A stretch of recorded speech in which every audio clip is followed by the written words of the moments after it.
MCs and the in charge, we are good to go. You can start now.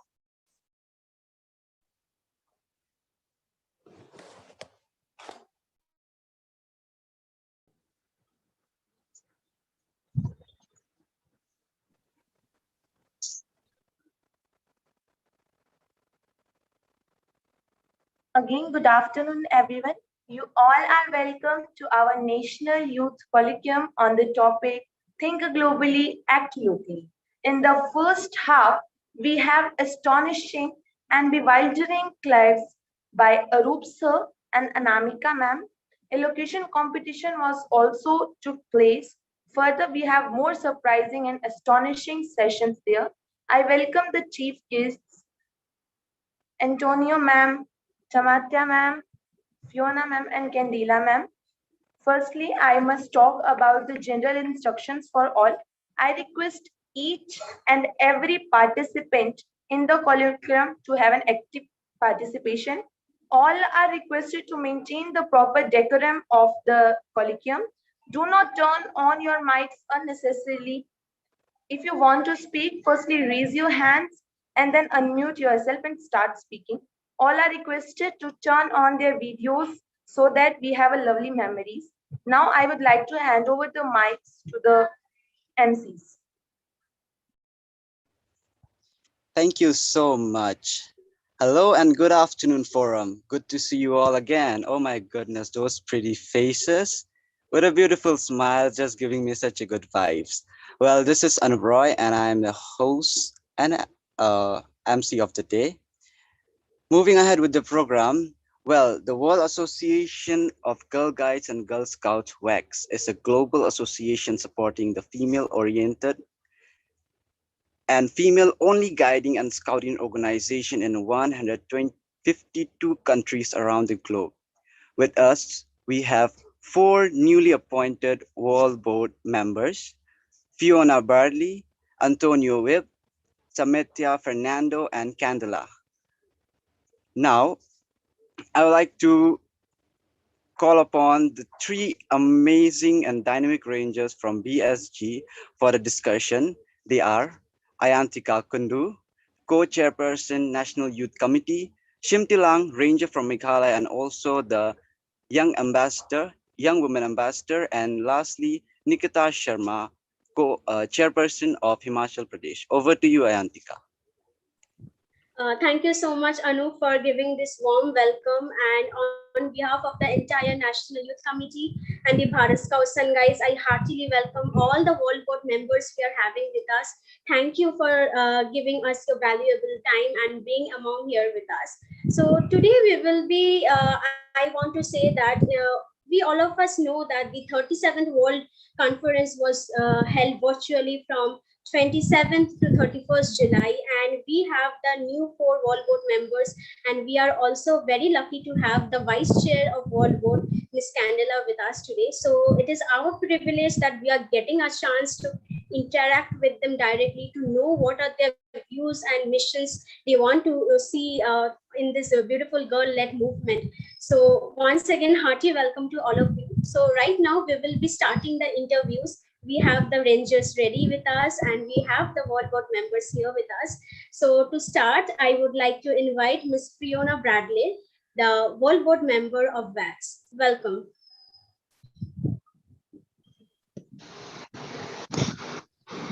Hi, Fiona. Hi. Hi. I hope you are doing amazing and thank you for coming here with us. It's all right. Thank you. You're very welcome.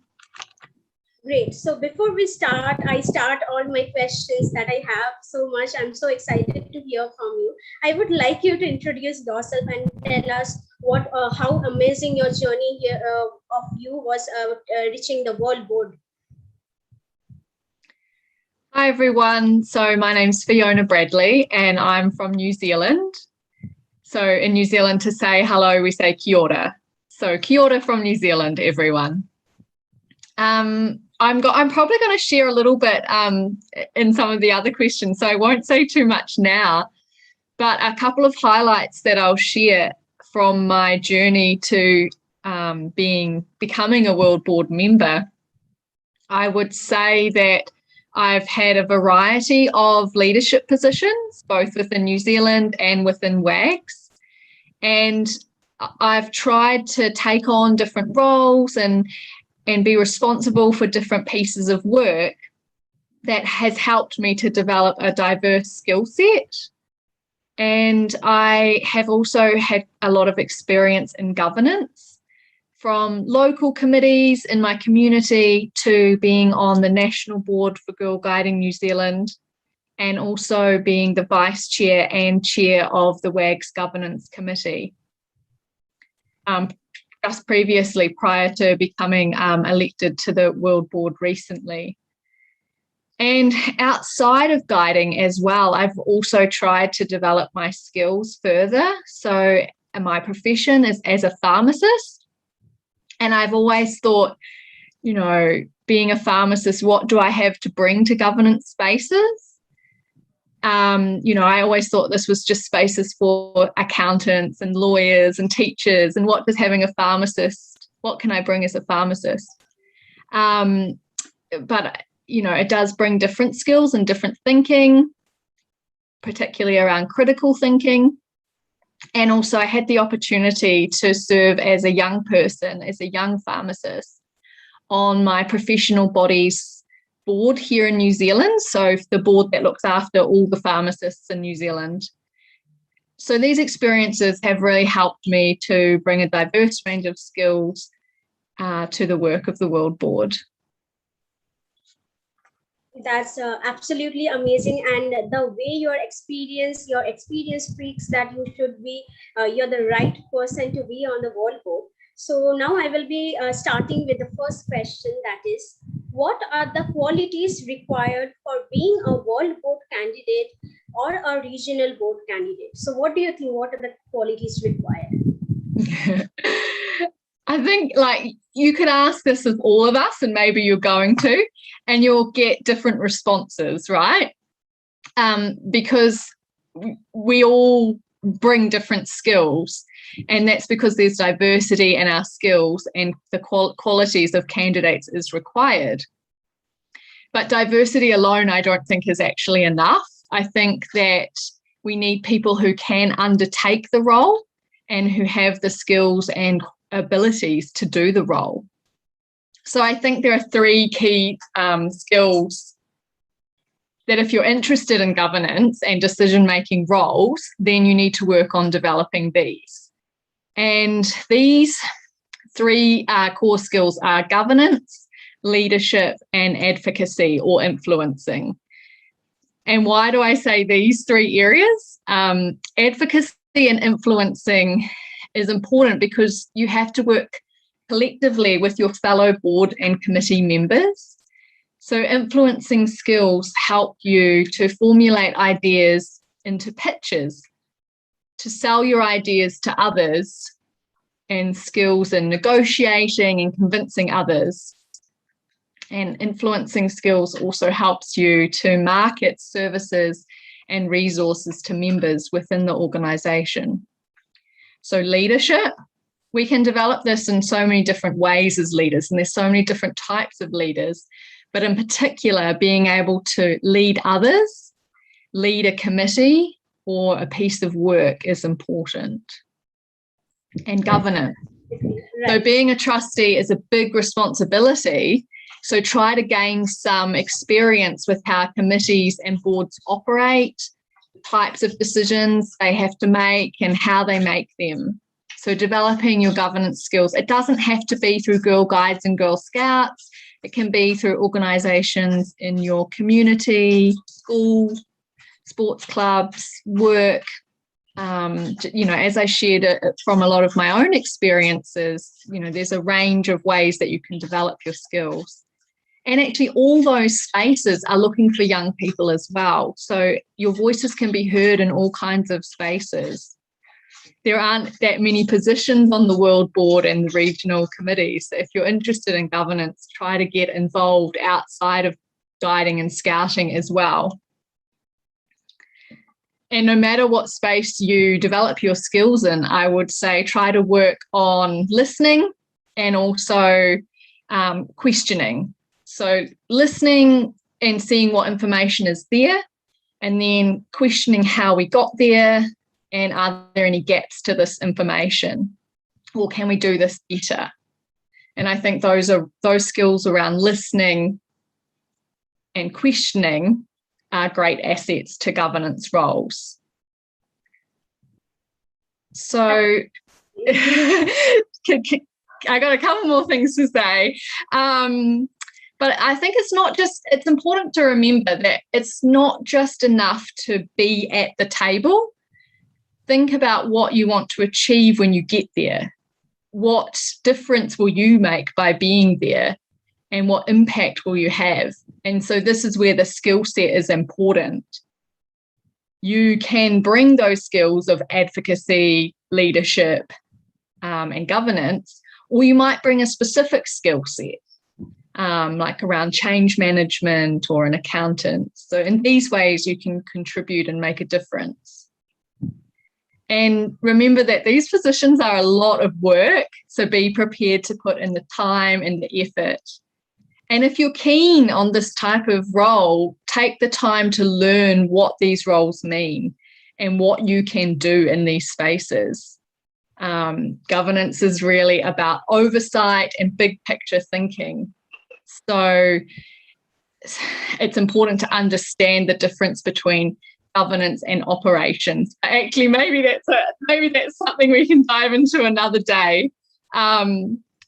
So my three qualities are governance, leadership, and advocacy. Absolutely, we all loved it, and I really love the thing that you told, that being a leader, we must to become a leader, we must be a good listener first. So absolutely, that's very important. So moving on to the second question, how do you plan on bridging intergenerational gaps that may cause opinion divergence in instance of decision making? Yeah, so some of the committees and boards that I've been on, they have been just with all young women, and then some have been across ages, so intergenerational. And I think that we have to remember that when we're on these boards and committees, we can't achieve anything by ourselves. We have to work with the others that are there to achieve what we are setting out to do. So when I think what worked well from my experience on these types of groups, it was about getting to know each other, understanding each other's skills, strengths, experiences, and motivations for being there. And when we understand these things, age just melts away and we can work effectively together. So I think, when in discussions with other people, it's common to have disagreements. That's, that can happen. But taking the time to explain your opinion and being clear on your thoughts and what you want to get across. And then I think being open-minded to trying to find a way forward, right? And for me, I would bring it back to what's our focus. So what do girls and young women want and need, and try to find that common ground around that. And I think we can try to find a way forward through pilots, trialing things, seeing what's worked in other spaces and what we could bring in to try in our space. But yeah, it's just about having that open mind really and trying to find that common ground and working through together. Absolutely. We all need to count in the different types of opinions we are having. So that's where we bridge a lot of intergenerational gaps and we develop more ideas there. So to your third question, what is your vision being a World Board member you tend to see in this girl-led movement, Wax? Yeah, so I was thinking about two things here, and that was around the words of vision and girl-led. And the reason I want to focus on vision is because in a governance role on a board, you are not always the one doing things. It is more about setting strategy, big picture thinking. So that type of work involves a lot of monitoring and evaluating how things are going. We need to have clear plans. We need to continually reflect and think about if what we do is reflecting the values of our movement And so strategic planning allows us to set that framework and monitor and evaluate the effectiveness of that. So when thinking about my vision for my time as a World Board member, the two things that I'm really thinking about there is ensuring that we're listening to the voices of girls and young women. And because the leadership and life skills that development that WAGS offers is very valuable for girls and young women, but we need to make sure that we're listening to their voices on what is important to them, and then trying to find the innovative ways to attract them into our program so that they keep wanting to come back for more and more of these amazing things that we offer. So having our global programs reflecting the needs and wants of girls, I think, is really important. And that way we will be a girl-led movement. And how I'll do that is I'll look for what the data is telling us. So what the gaps might be, what questions we might still need to think about, and how can we offer programs that really allow us to focus on the things that girls care about. And obviously I'm bringing my passion for ensuring more girls and young women have access to governance and decision-making opportunities. I want girls and young women to be able to share their voices both in our organisation but in their communities as well. And I know to achieve this in a governance space, we need to ensure we have effective structures and processes in place and monitoring for emerging barriers and challenges for our girls and young women.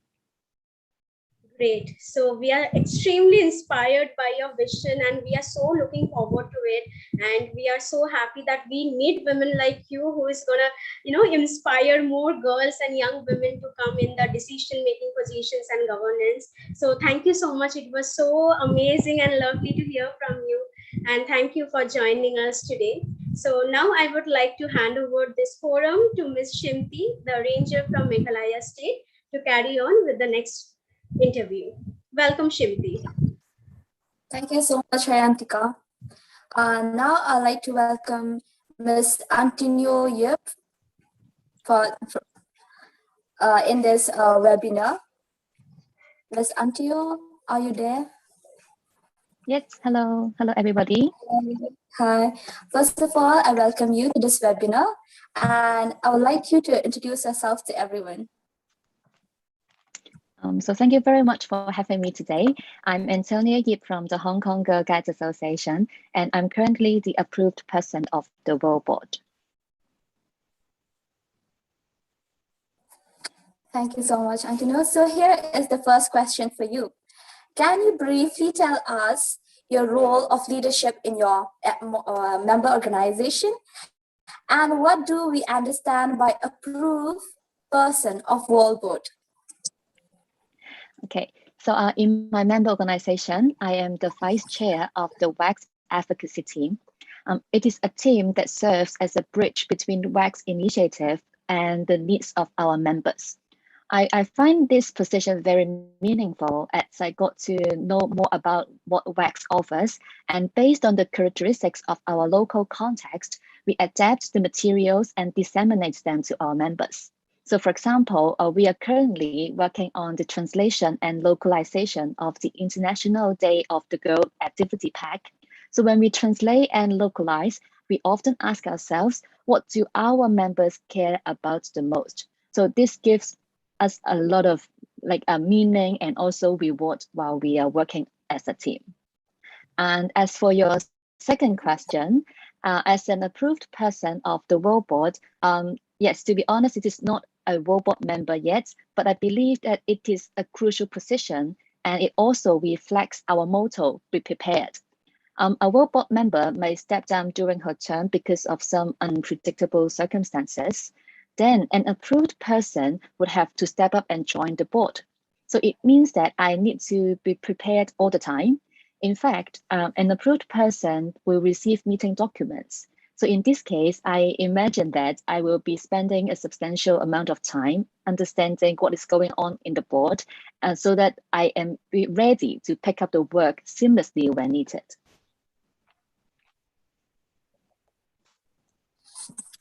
Oh, that's a really interesting job you're holding on. Thank you. So the next question is, why do you feel it is important for youth to be in the decision-making position? So I believe that having youth in decision-making position is both our ultimate goal of the Girl Guide and Girl Scout movement, as well as an important process and journey for every one of us, irrespective of our age. Of course, our movement, it's a movement for the youth, and there's no one other than the youth who would know better about what they need and what they're expecting and envisioning in their future. So that is why it is important to have their voice in the decision-making level to ensure that the movement is a truly youth-led movement. At the same time, I see this a learning opportunity for everyone. So soon I won't be a young woman anymore, but I believe that my faith and trust in young women will never change. So having young women or young member or young people in decision-making position will give the opportunity to experienced leaders to reflect on and enhance the program or training that we offer to young people. So constantly improving and learning with each other and empowering youth to make decisions will be surely beneficial to the development of the movement. Okay, I hope so. Everyone will, inspired by your words. Like, as you have said that we should learn and give chance to others also, right? The other youths also. Thank you so much for that answer. So here's the next question for you is, how can you intend to prepare young leaders for governance? What provision are there in WACS for girls and women to be in the decision making? So I believe that opportunities for participation would be important.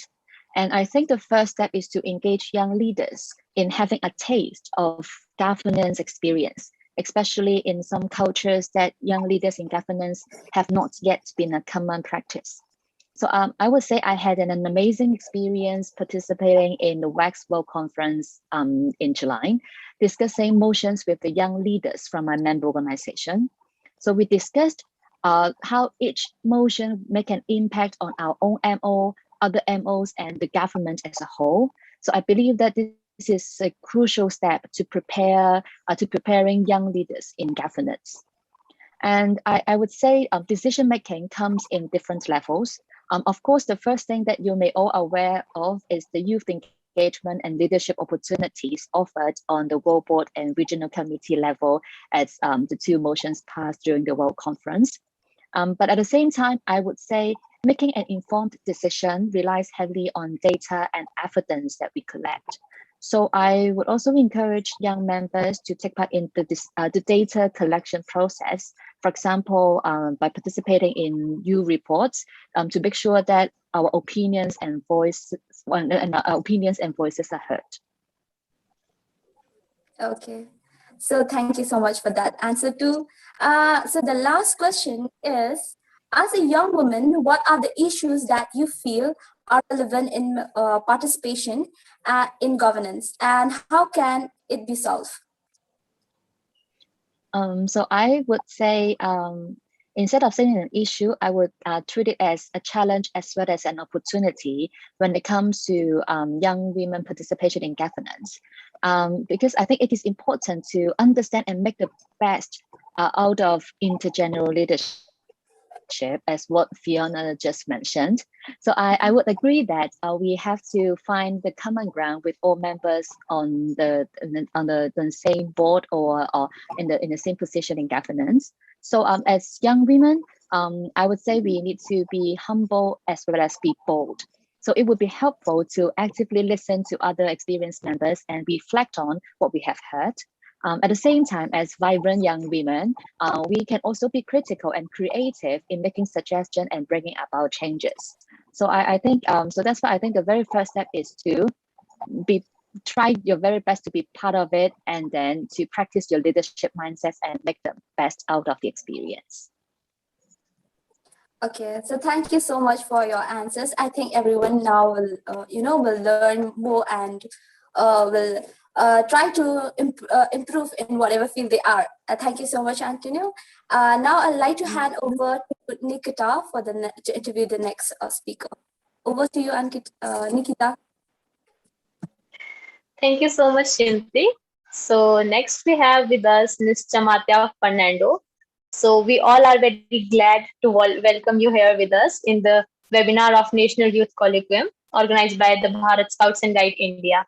So firstly, Chamatya, we are really glad to have you here with us.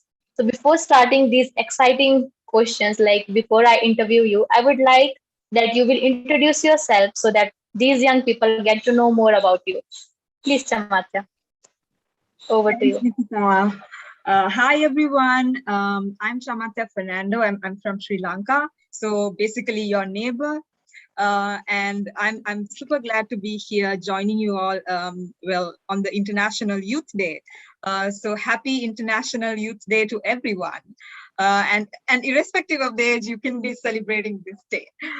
So no limit for anyone, and sending a lot of youth power to everyone joining in the session today. Just to give a little bit of background to how I've been connected with Girl Guides. So I started off as a little friend just at the age of 8 years, and then of course I was consistent in my service to the movement. I then moved to Girl Guiding, finished off with the President Guide Award, and then moved to youth as a youth member to the Sri Lanka Girl Guides. And then, of course, it kind of continued being, part of the Stop the Violence team. But I think one of the turning points in my Girl Guides, journey was me being selected as the WAG's youth delegate to attend, Commission on the Status of Women back in the day, in 2012. So I was just, I think, 18, 19 years old. Now you all must be probably calculating my age. So pretty old. I would say, but still under the age of 30. So when I was selected as a youth delegate, just at the age of 18, 19 years, and how that whole journey then changed of me, looking at different issues and things that I probably did not know, existed in the world, really going through that advocacy training, and then, being able to come back to Sri Lanka and then initiate the Stop the Violence campaign. With my member organization. So, building that campaign from scratch. I think the whole journey itself gave me so much of experience, skills, even at a very young age, and to do it by myself. Basically, of course, you had the support from the member organization, but you see, resourcing is a very important part. So having zero resources really made me realize how tough it could be for anybody to, roll out projects. So you basically, pitching your projects and designing things for different stakeholders, developing funds to be able to deliver those projects for a, island-wide campaign. All of this actually taught me a lot of different aspects and different skills that you really require. And then we went on to initiate the same campaign in Bangladesh Girl Guides. So these were little or rather big achievements for me, but of course it did add a lot of value to my whole girl guiding journey. Then back in the day in 2018, there was this resignation that happened in the World Board, and there was a call for application for young women under the age of 30 years, and my member organization happened to nominate and had that trust and confidence that I could be possibly fitting into that role. Also because of my involvement at different spaces and capacities in the member organization itself, but also outside the movement, how I've been, my professional experience and, other advocacy and policy level work. So I happened to go through that application and selection process, and then be chosen as one of the young women just at the age of 25, yes, 25, to be part of the World Board. So I think that again was a kind of a turning point, I guess, to really be in that governance space within the movement, and to be able to, see how the strategic decision making happens and how different it is to some of the work that I have been involved in. I think already Fiona touched upon some of these differences in her intervention, so I won't go detail into that. But I think overall, my experience within the movement have been so enriching, and also being part of different global programs and advocacy level work with the movement and outside the movement representing WAGs, and also not forgetting to create those equal spaces for other girls and young women. So in some of the other questions, I will be touching upon how those spaces were created. Just to sum up, not everything, but I tried to catch some important parts. Yeah, over to you, Nikita. Yeah. Well, it was really great, or I can say the privilege to hear your story, your experiences. Literally, you are inspiring many young people around you. Yeah, I must say that. So I will begin with my first question. That is, how do you tangibly plan to include the voices of girls and young women in decision making? I think the important point there is about tangibly involving. I think one aspect that I would speak about from my within and outside the movement experience is that often people think that, of course, they accept the fact that you need to have youth voices at all levels of decision making, but involving or engaging young people does not mean, ticking a box or just a figure of saying, oh, we've captured that young person in that decision making space. But what's important is that having that equal kind of partnership within all that diversity, irrespective of your age, if we speak about our movement, but even outside, what happens is irrespective of your gender or your age, you need to have meaningful youth engagement or meaningful participation of young people in decision-making spaces. So meaningful, what does it mean? You see, you need to be able to co-own that space, co-lead that space, make that equal contribution. And also your voice needs to be recognized and your contributions need to be considered. Often we hear a lot of these issues that young people say, I always try to speak up or, challenge some of these ideas, but I feel like I'm unheard. So that's a struggle that a lot of young people, come across, because irrespective of the fact that you're already in that decision-making space, sometimes your voice could be unheard because of the kind of mindsets, attitudes people have. Also, we can't blame anybody because that's also socially, in a way, constructed in most of our cultures, that, you often tend to be listening to more of people who would be much, in a how to say, higher age group. But I think what's important is that irrespective of the age, for example, I have, in my generation equality team, I have, a 12-year-old to a 30-year-old who's, who's older than me, but who's much younger than me too. But I give equal, respect or equal all ears to everybody. So I think what's important is that the more we look at engaging young people in decision-making spaces, also the fact that how do we meaningfully engage them in these decision-making spaces. So I think some of the areas we have to look at is how, if you look at the World Conference, so many motions that passed, related to the motion 32, I think you probably will be asking me about that later in the question, so I will come more in detail. But, if you look at some of these motions that passed was also to ensure that, it's not only about having a quota and getting young people to the board.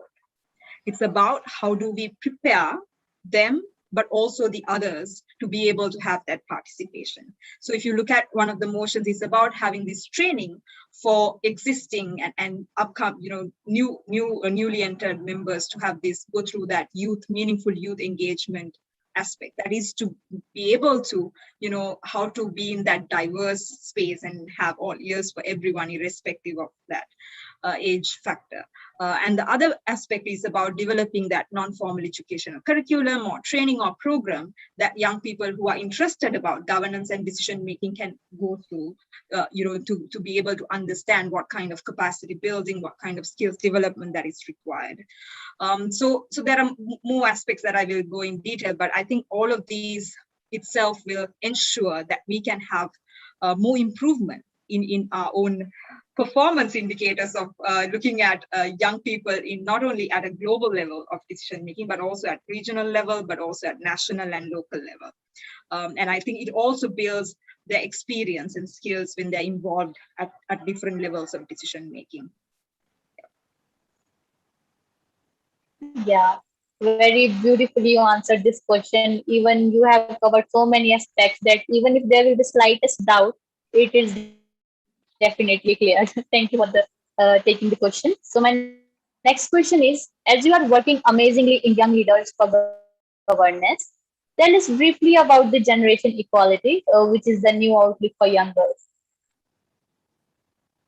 Well, where to start? I think you will have to stop me in this case if I go overboard with telling all of that, because I get all excited, when I get to speak about generation equality. And some of your members who's joined who's here in this session itself are part of that team. So it's not just me. There's a huge bunch of people working on generation equality. But to give a little bit of background how it all happened is because I have been involved, like I said, as a youth delegate, a WAG's youth delegate. Upon completing that experience, my advocacy and policy work did not stop there. So I continued to be involved in different United Nations and other regional and even at national level advocacy and policy work. So with that, it kind of built up. And back in the day, in 2019, there was a call for application for different, young people to be part of this global youth task force for generation equality. Well, actually, it started from Beijing Plus 25 review process. So I've been involved in the Beijing Plus 20 review process, and then of course the 25. So I happen to be this WAG's focal point or youth representative in that global youth task force. And while I was in that youth task force, one experience I felt was that because I represent an organization that has such a large membership, 10 million voices. So how can I just sum up everything just having my voice in there? And how well would that be representative of different voices we should have in these spaces? So I constantly have this connection with the WAG staff team, and I was looking at how can we involve more people. So of course we went to the easiest part. I would say that was the advocacy champions who were already prepared, and they were representing WAGs in different other spaces. And then we did have them involved for the Generation Equality Mexico Forum. And then the challenge there is that it's also limited to 14, 15 people. So how do we ensure that more girls and young women can have their voices in the whole generation equality space? So there was an opportunity that came for an adolescent girl to be part of the youth journey design process. So I was able to reach out again to the WAG team, and they were able to find back then, Shia is part of the Girl Scouts of Philippines, but then she was, under 18, but I was able to kind of take her through the youth journey process, and then she came on board. And then both of us were looking at how can we have more girls and young women. And then, we just put out this call for volunteers on Mobilize, to asking who's interested to be part of this and to know about generation equality, or to be part of this whole process. And we were surprised to see the kind of interest, because there were around 400 plus applications that came in.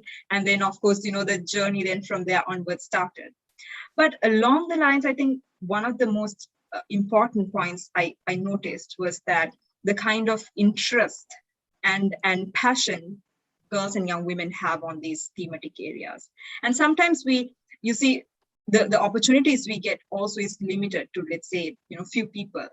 But how do we ensure as a movement that we can bring these vibrant, diverse voices to the table? I think with generation equality, what we were able to achieve was to take them through, advocacy, the similar kind of advocacy training, being prepared to represent WAGs at a global forum. And then for Paris Forum, we had all of them, joining in, kind of updating. The good thing is that it's all virtual, so you don't have to really be mindful of all the cost and funding and all that to travel and all of that. But virtually how we all together was participating and joining and reflecting how it is, the experiences, what are our call to actions, what are key messages, and all of that. So it was a very, very enriching experience, again, to be able to work with such a diverse team from 33 member organizations, and everybody working round the clock.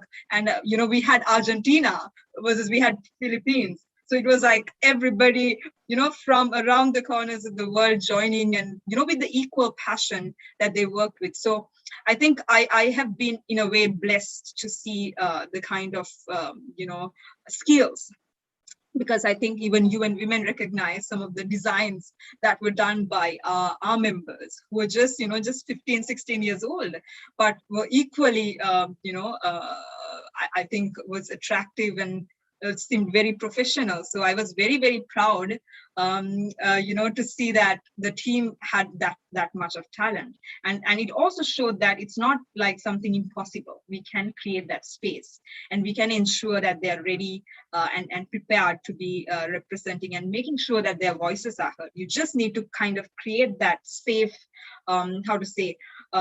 enable that environment, and they will fly. That's my key takeaway from that experience.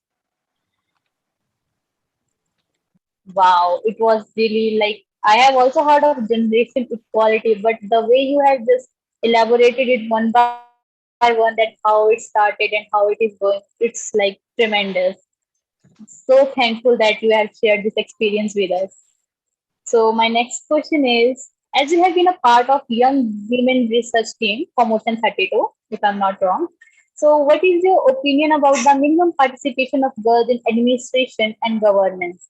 And which projects of or activities of WAG you feel can help produce more female leaders? I think I'll answer the first part around like how I came across Motion 32. You see, Motion 32 was basically a task from the 36th World Conference to the World Board. And while I was in the World Board from 2018 to 2020, this projects happened to be designed, and then how it was to be delivered. One important aspect is that it's, again, the research itself is very it's path-breaking. The fact that it was led by a bunch of young people, you see. So the design, the data collection, the validation, interpretation, to report writing, and then even going beyond their mandate to disseminating that information was young people. So you see, the research itself had youth leading it, and then the findings part of it, and how the recommendations came about. I think what's important is that, this World Conference, what you saw was that really the motions being passed is basically the World Conference being, hearing the young people's voices. So it also showed that how evidence-based decision making happens, and then the research happened, the findings, recommendations moved to motions, and supported by so many member organizations, and member organizations came forward to really propose them. At least the non-constitutional motions. So you see a lot of support and engagement coming in, not only from the people within that project team, but I must recognize everybody who kind of came around that project and really pushed it forward. And you see so many of the World Board members, Candela, Fiona, Antonia, everybody were, part of really making sure that this project kind of moves to and achieve what it is trying to achieve. And I think here, what's important is that not only we heard the young women's voices, but now it's about, how do we make sure that we put them into action and create that space or environment where they could be, is prepared, is ready, have this capacity and the skills to be part of these spaces. I also feel that it's hard for me to say, if you do this program or if you're part of this training, then you're ready for it. Because I feel all programs and projects and, these leadership trainings that VAX has is equally credible to build certain skills and give you certain, diverse experiences and understanding of different issues that you need to be aware of. So for example, I'm more thorough with Stop the Violence campaign or the Voices Against Violence curriculum. I'm not so familiar with, other programs because I've not been so involved in them, in delivering them. But of course, I have like a basic idea of what it is about. But I think what's important is, irrespective of the program or project or training that you're part of, that you're ensuring that you really grab the essence of it, the kind of skills, the kind of capacity it could build within you. How can you make sure that whatever little you get, but how you will enlarge it or expand it further. So for me, one of the learnings was that not only going through those trainings and learning, but also then practically, kind of practicing it, delivering it, it kind of gave me that, some additional skills and capacity building. I think, I guess Fiona touched upon this about advocacy and policy, because I feel a huge role it plays, especially when you're within these governance spaces, that your understanding and all that constructive thinking around some of the areas you need to deal with comes with that advocacy and policy level work.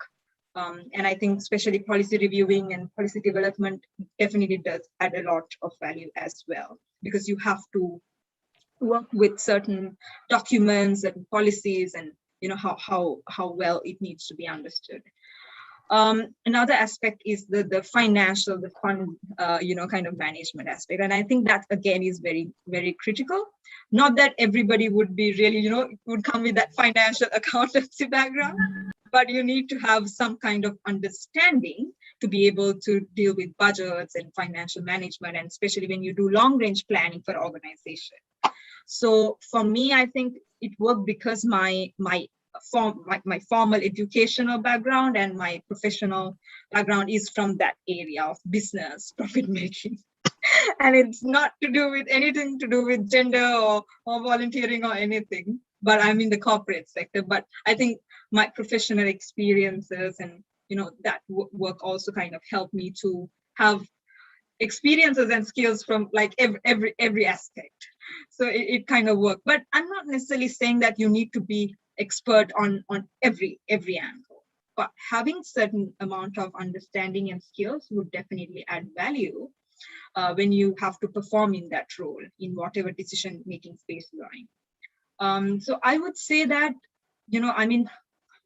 I guess I'm not no person to advise anybody, but I would rather suggest that, irrespective of the field you are in, try to grab the best of it and try to learn as much as possible. So still so far, see, I'm not coming from a, like I said, gender equality or, development side of educational background. So whatever the learnings and experience I got is, by being part of it, by being, involved in these processes. So I think you need to be able to manage. Also, I think another important aspect is that time management and multitasking. But already I think Girl Guides and, whether Scouts, Boy Scouts, everyone's pretty much multitasking, in our movement. So I think organically we have that skill. So I know that most of you all are doing multiple things across different time zones, which I think already you're prepared for. So to be able to manage and cope up with that work, because see, we are volunteers. And we also have our day jobs and managing the volunteer work within the movement, but we also have outside the movement. So be able to do all of that, again, needs a certain amount of your skills to be able to cope up. Of course, you will be under pressure and stress sometimes. So how do you cope up with those? So these are certain sensitive skills, and be empathetic towards how diverse the space you are in. Sometimes you will have people with different opinions and perspectives, and how do you be respectful of those as well? So you need to be able to listen and be able to really accept some of the opinions and ideas that will be shared. You might not necessarily agree with them, but I think that skill is very important when you're navigating in decision-making spaces. So those are basically my takeaways from, being part of that project. And I think you see, it's hard for me to say, do this program and do this leadership training so that it's sure for you to. Your path will be sure for the World Board or the regional committee. But instead, what I would say is, irrespective of the program or project that you are of, whether it's national level, regional level, or global level, give your best and take the best, the cream out of, being part of that experience, because that end of the day will really add to your capacity building, skills development. And that's something I've come across, and don't be afraid, don't let anybody say that you are not suited for this or you're suited for that. It's just you being confident and being able to really capture and claim that space, and you owning it. So good luck for everyone, and thank you for making me be part of this session today. Yeah. Thank you so much, Chamatya, for your valuable words, and the way you just answered all these questions was really marvelous. And even the piece of advice you have shared with us, I hope all of us have jotted it down. So thank you so much once again for being here. So now, for next interview, I would like to hand over the screen to Ms. Ayantika Kundu. Please take the charge.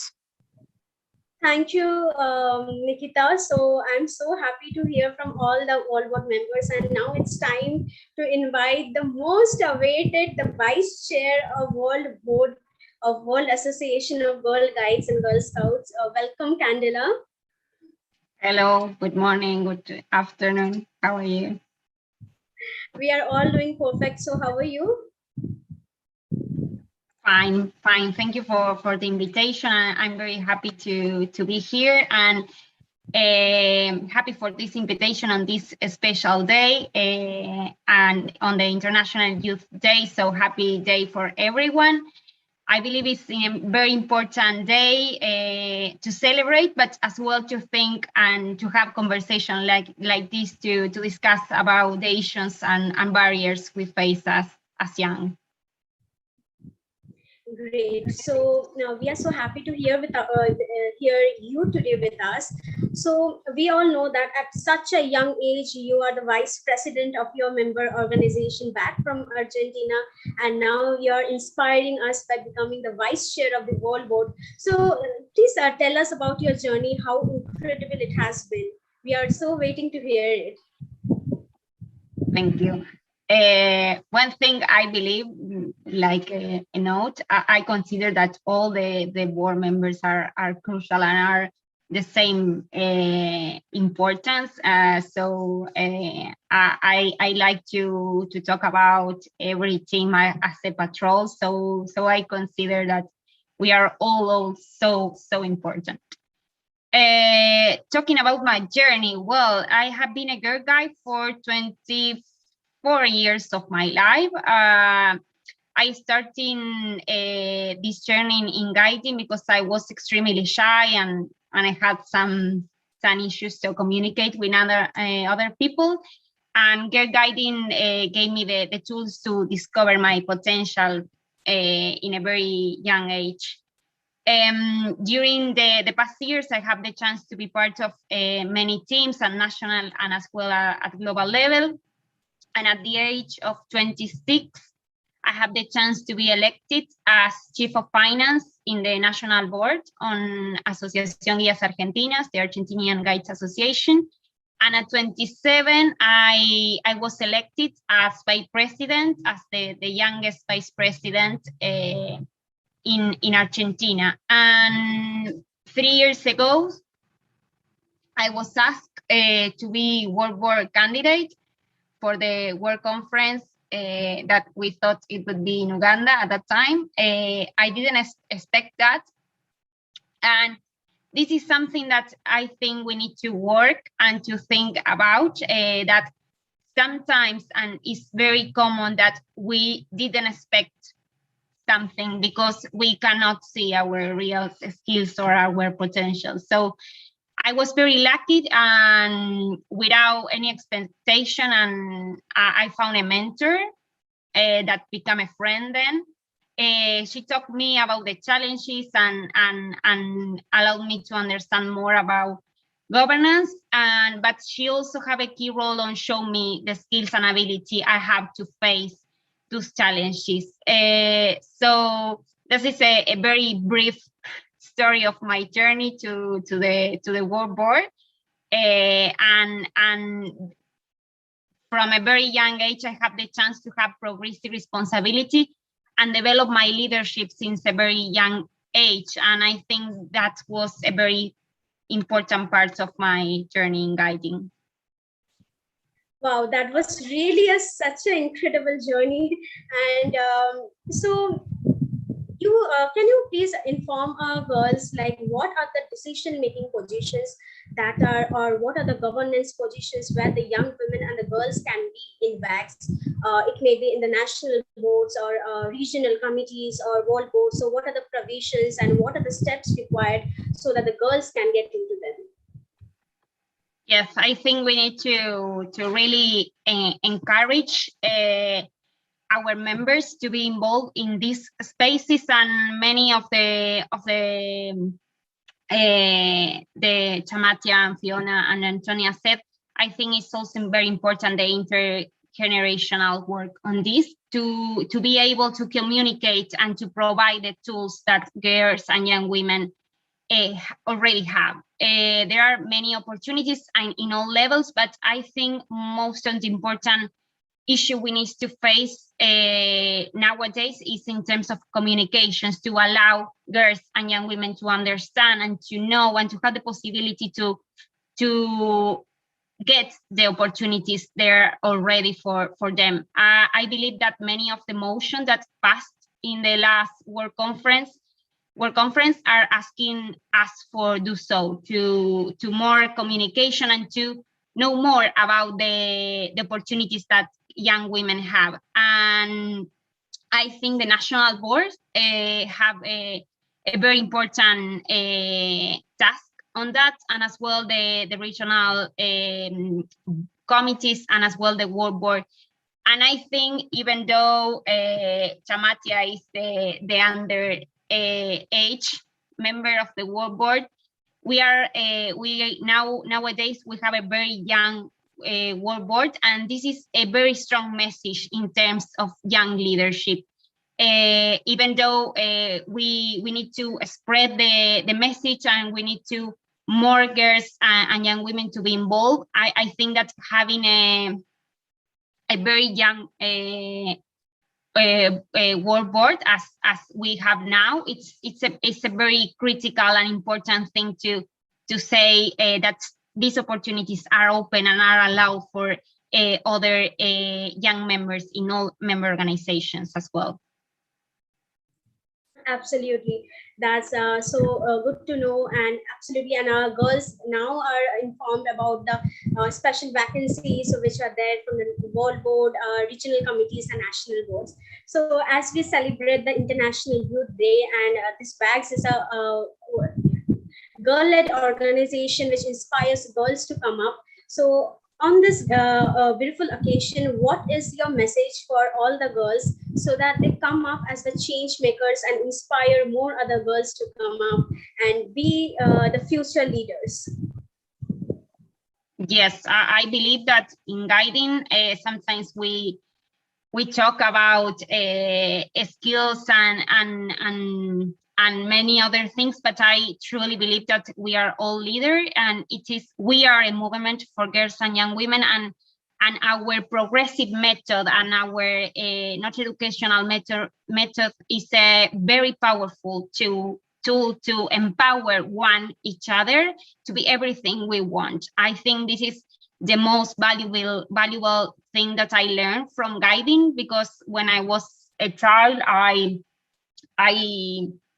I moved to another city and I suffered stress, and I forgot how to read, and it was a very difficult part of my life because a formal education cannot bring me the tools that I need at that moment of my life. So I know guiding. I joined my local group in my city, and I really discovered how powerful is the non-formal education in a child life. So leadership is in several spaces should be a common practice and opportunities to all as guiding us for all of us. So and I think it is a journey that we already started to have equal participation, and as a global organization for girls and young women, we know we need to be very clear on that. Without that, there is no sense. So I think my message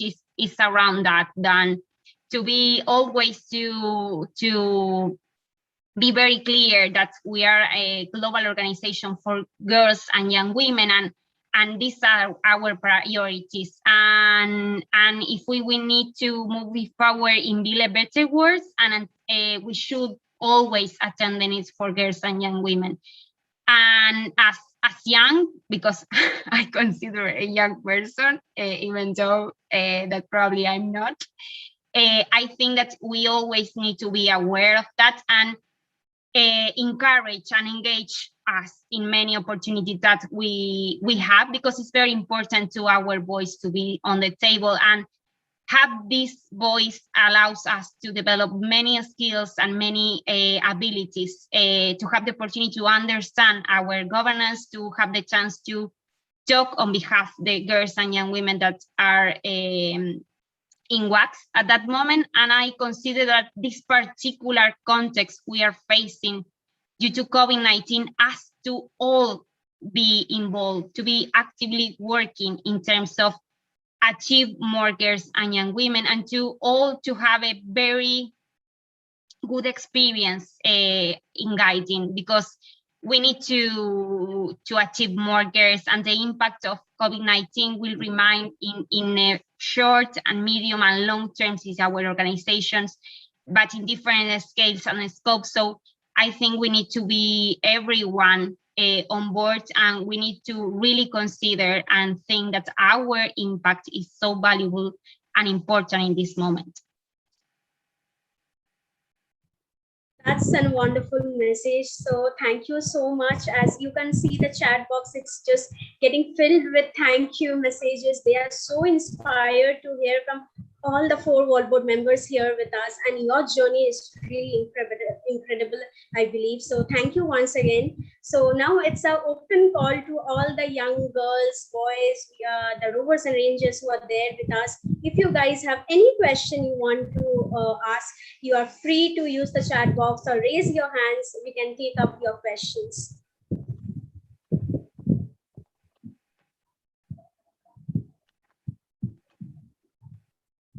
Or you can please type your questions in the chat box. We will be very happy to take the questions you want to ask.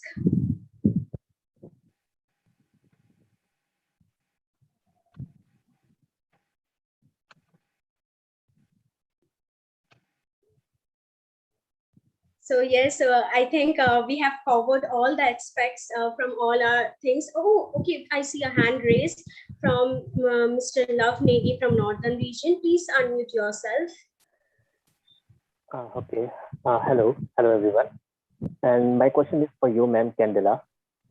As I did some research about you, and you started working at the Ministry of Defense at the age of 19, and you were the only woman working there. So what hurdles did you face during this time, and how did you overcome these hurdles? Sorry, I didn't understand the first and the end.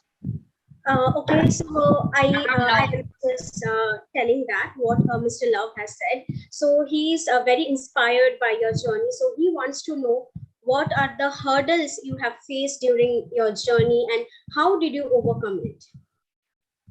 Okay, well, one of the hardest experience I had was on my professional work, and I think guiding gave me a lot of skills to overcome the situation. My first work was at the Ministry of Defense in Argentina, and in the armed forces, Argentina allows women around 20 years ago. So when I started working for the Ministry of Defense in the advisory area, at that moment there were no women involved in defense issues. So I was the only woman in my office, and I have a military boss. I have a boss from the army. And it was a very difficult time for me because I was 19 years at that time. And I used to come to the meetings and everybody asked me for coffee. And I was very upset because I supposed to have another role during that meetings in terms of presentation. And I work on the logistic part that was a very traditional part from the Navy and the Army. And it was very hard to do my presentations because nobody want at that moment to a woman and a young woman to be part of the discussion at that time. And I used to always people ask to me if my father were a general or a colonel at that moment of the Navy or of the Army or the Air Force. And my parents is not related with the Ministry of Defense at all. He was a photographer, so but for many years I asked these kind of questions about the coffee, if I was the note taker during the meetings, and about my father, and for many years I didn't answer anything. And with the time cross, I started to understand more about the context, and I think that I was part of a very important cultural change that was happening in the Ministry of Defense at that time. So I was not angry. I was a little bit upset, but then when I was 21, 20, I worked for 8 years at the Ministry of Defense, and I have the chance to interact with many people there. I understand that was a very important transformation that the ministry was doing in terms of women involved in different areas of the government. So one day during a meeting, a general that was the second on the ministry asked me for coffee, and I asked him that I would like to have a coffee too with milk, and it was funny because he laughed. And during that time, I started to really value my place, and I think I did have a really important role on that, because I couldn't spoke up and be my voice here and all the people then understand that I wasn't the note taker, and I had the same right to drink coffee as anyone on the meeting. That I think there are very small examples, but that build my professional journey, and without a doubt, guiding has a critical role on and empower me to have the abilities and the skills and feel me powerful enough to do so. Right. Thank you so much. So that was a really great answer. And I can see that smile on Mr. Love Negi's face. He is so inspired by the answer you have gave. So we can see our next hand raised from Ms. Dhruvi. So please come on, Ms. Dhruvi. Yeah, hi everyone, and really happy to listen all the World Board members. And we have with us very young participants right now who are on the verge of setting their careers and trying their hard to work for the best studies and careers right now. And along with it, they are doing really great in scouting guiding also. So this being a voluntary organization, and we are a part of it, and we do like and we are passionate about our organization, we almost all the time have to juggle between work life and volunteering work. And so this question is to Chamatya and Fiona both, that how do you balance the work life and volunteering, because you have been doing a lot of work in the governance and in such decision making positions or voluntary works, leading the groups and all. So how do you balance your professional career? I have been through all your professional career details, and that does let us know how this all goes.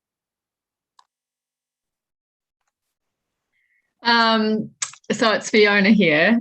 It's definitely not easy, and it is something that you need to consider if you want to continue to take opportunities such as getting onto boards and governance and volunteering with WAGs. So any of the, global opportunities, the committees and the working groups. How you balance is something that you need to think about, and it's different for everybody, right? There's no one set way that you can do this. But a couple of things that have helped me is that I've had really understanding employers, and I talk to them about what I'm doing in guides and the activities that I'm involved in and the importance of that. So I think, keeping the conversation going with your employers about what you're doing and why it's making an impact in the community is one way to get them on board with you. And then they're more likely to, allow you to have a bit of time here or there to do your volunteering. And so that kind of leads into my second point, that I've had to make choices, right? So sometimes I have to take leave from my job that I don't get paid for when I take that leave. Sometimes I don't have any holidays to use. So there is a financial, cost and implication to me. But it depends where your passion lies, right? So for me, not everything in life is about making money. Not everything is about having lots of money. So I'm happy to take a little bit of a hit financially if it means that I get to do what I love doing and contributing to Girl Guides and feeling like I'm really making a difference with something. But ultimately, I would say that there's no one way to do this. You have to figure out how you can make it work for you. But talk to the people around you, talk to your friends and your family, try to find mentors. Kandala talked about mentors. I've had a lot of good mentors to talk to about these kinds of issues, and how do you work through these kinds of challenges that will come up for you. Thank you, Fiona. That was really energetic. And yes, Chamatya. Yeah, I think definitely Fiona touched upon certain important aspects, but mine has been a little different because, see, I'm coming from a corporate professional experience who are very, very tough in terms of, you reaching your targets, and you have to certain times deliver things in insane timelines. So my employer hasn't been that supportive, and I have been declined my leave a couple of times to go for some, engagements outside to travel abroad and all that. But you come across this situation, not that everybody out there will be as supportive, but it's about how you being able to cope up, how you make sure that if you want to do something in life, how do you ensure that you align everything in line with that?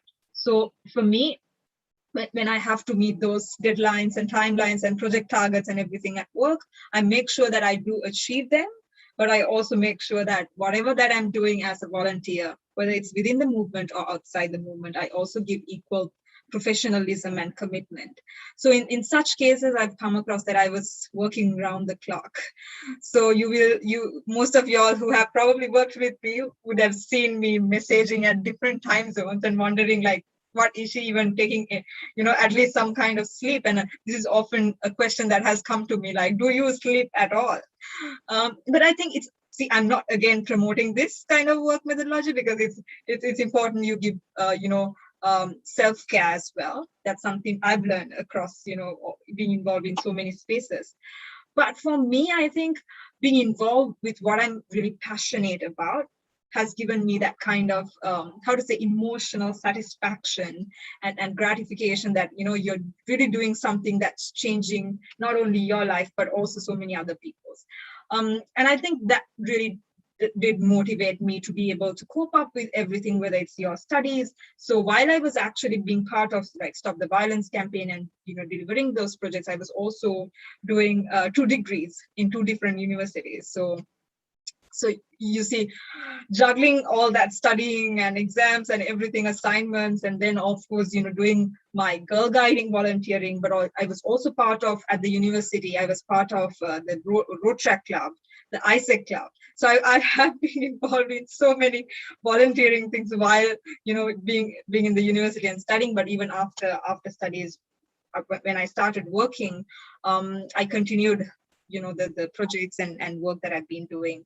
So I think it's about how much commitment you want to give, but it's also equally important to have that self-care time, that where you kind of give yourself some space to really, kind of get back your energy. But importantly, to give time for your family, your personal commitments, social commitments, have that fun movie time and gathering with friends and all that, because it's a part of balancing your life, right? You won't be only one person doing one thing. You have so many different angles and aspects in life. So you should be able to, I would say sometimes, of course, there will be an imbalance. You might not be able to give that equal attention to, for example, your family, but I think having that support system around you, I'm sure if you tell them, they will be able to understand and help you more to kind of navigate through those tough and stressful times. So these are things that have helped me, and I think over the time, when you really want things in life, and I've also learned to be a little positive, even at times of failing at certain things that you really wished would happen and the way that you wanted. But even if you come across certain losses and failures in life, but I've been able to get through them, I think is also again because of the fact that I've lived the girl guiding principles and values, and really constantly being positive and taking everything in the same stride. So just know that things won't be sometimes easy. It's about how you really cope up and the kind of perspective you have for life and how you be able to manage them, the kind of interest and passion, commitment you have to the work that you do. So as volunteers, I think all of us here can proudly say that we are that bunch of people who sometimes go beyond that, the day-to-day routine, and give that more to serve others and to serve the community, serve the world. So yeah, that's my take. Thank you. A lot of positive energy coming in with the idea of balancing the work life and volunteering. Thank you. You won't have my background, right? Okay, so thank you so much for all the questions, and there's a lot of questions I know that will be coming in, and it's not going to stop here. So of course we will be expecting all the 4 Volvo members again here with the young people of Bharat Scouts and Guides. And thank you so much once again for giving your precious time to and sharing your incredible journey and opinions to all the young people of Bharat Scouts and Guides. So thank you once again. So on this note, let's move on to the International Youth Day celebration. I would like to invite Mr. Anu for the next procedures. All right. Thank you so much to the all newly appointed Wall Board members for your valuable presence, and also to our 3 amazing rangers from BSG. It is indeed a great discussion with you all, and we are extremely grateful to have all 4 of you with us here. It is good to see you all. Thank you so much. Now I would like to call upon the next MC to take over. Thank you.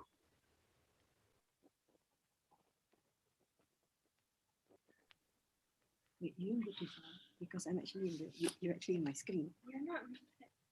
Learning is the beginning of wealth. Learning is the beginning of health.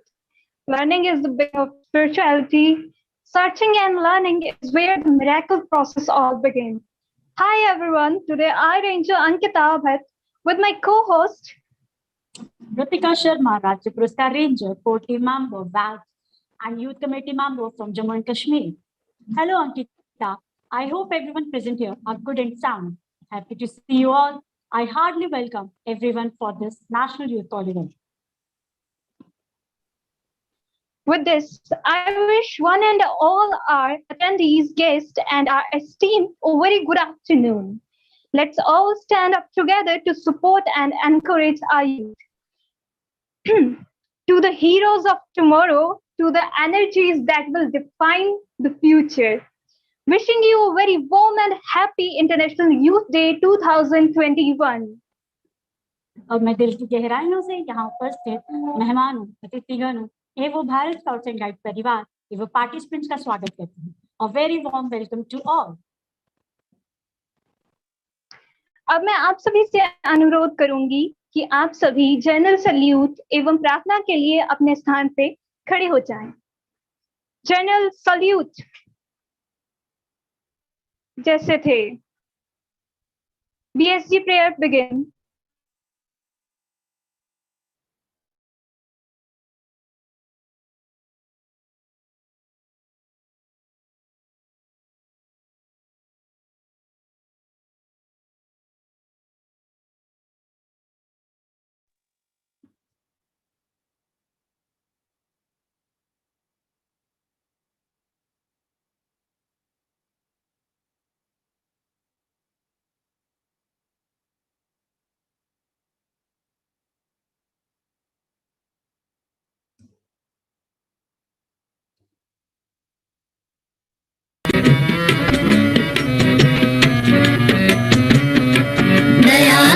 दान भक्ति का हमें परमात्मा देना, दया करना हमारी आत्मा में शुद्धता देना, हमारे ज्ञान में आओ प्रभु, आँखों में बस जाओ, अंधेरे दिल में आकर के परम ज्योति जगा देना, बहा दो प्रेम की गंगा, दिलों में प्रेम का सागर, हमें आपस में मिलजुल कर प्रभु रहना सिखा देना, हमारा कर्म हो सेवा, हमारा धर्म हो सेवा, सदा ईमान हो सेवा, वो सेवक चर बना देना, वतन के वास्ते जीना, वतन के वास्ते मरना, वतन पर जान फिदा करना, प्रभु हमको सिखा देना, दया कर दान भक्ति का हमें परमात्मा देना, दया करना हमारी आत्मा में शुद्धता देना. Thank you, everyone. Please be seated. Firstly, I want to share my views on International Youth Day 2021. Let me introduce why International Day is celebrated. Every year, government has and every citizens across the world came together and to recognize and bring attention to the problems faced by the young people. The theme of this year, 2021, is transforming food systems with innovation for human and planetary health. Highlights the success of such a global effort will not be achieved without the meaningful participation of young people. Now I would like to call Ms. Nikita Sharma for the welcome address. The screen is all yours.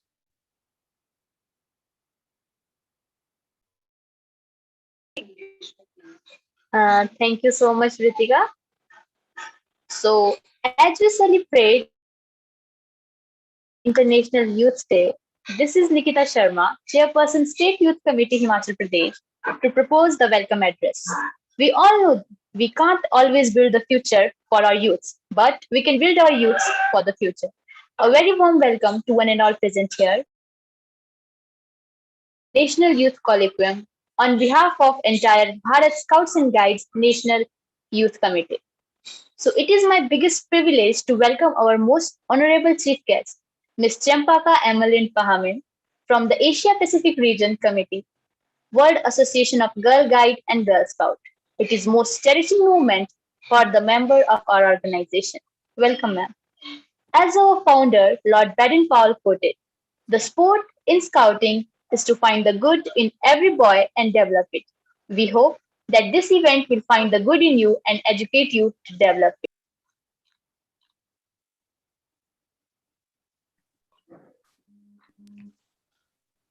I'm sorry for interruption. So it's my privilege as I extend my heartfelt welcome to our director,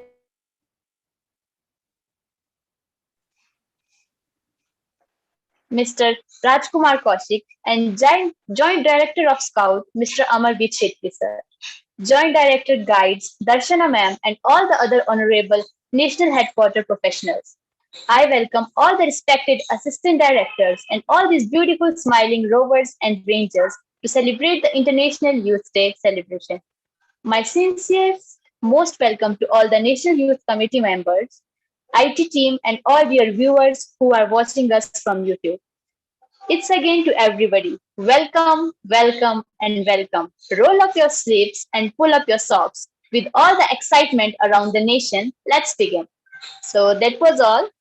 Now I would like to hand over the screen to the MCs. Once again, welcome you all.